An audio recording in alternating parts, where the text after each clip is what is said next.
নিজ হাতে বন্ধুকে হত্যা করে রক্তমাখা অস্ত্র নিয়ে থানায় আত্মসমর্পণ করলেন অপর বন্ধু। এ কোনো সিনেমার কাহিনী নয়, বাস্তবেই ঘটেছে এমন ঘটনা।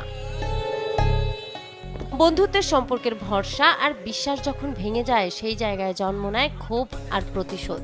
তখন তার পরিণতি কতটা ভয়ঙ্কর হতে পারে তার এক নির্মম উদাহরণ মিলল এই ঘটনায়। ময়মনসিংহের ত্রিশাল সরকারি নজরুল একাডেমি মাঠে বৃহস্পতিবার রাতে ঘটে এ হত্যাকাণ্ড। চাইনিজ কুড়াল দিয়ে কুপিয়ে মুনতাসির ফাহিমকে হত্যার পর তারই বন্ধু অহেদুল ইসলাম অনিক থানায় আত্মসমর্পণ করেন। ব্যক্তিগত বিরোধ থেকেই এই হত্যাকাণ্ড ঘটেছে বলে ধারণা করছে পুলিশ।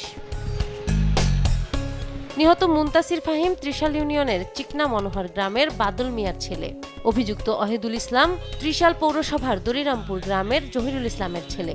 এ ঘটনায় নিহত ফাহিমের পরিবার, বন্ধু ও সহপাঠীদের মধ্যে নেমে এসেছে গভীর শোকের ছায়া। বন্ধুত্বের বিরোধ কিভাবে ভয়ঙ্কর পরিণতি ডেকে আনতে পারে, ত্রিশালের এ ঘটনা তারই দৃষ্টান্ত। নাহার বৃষ্টি, নিউজ ডেস্ক, দেশ টিভি।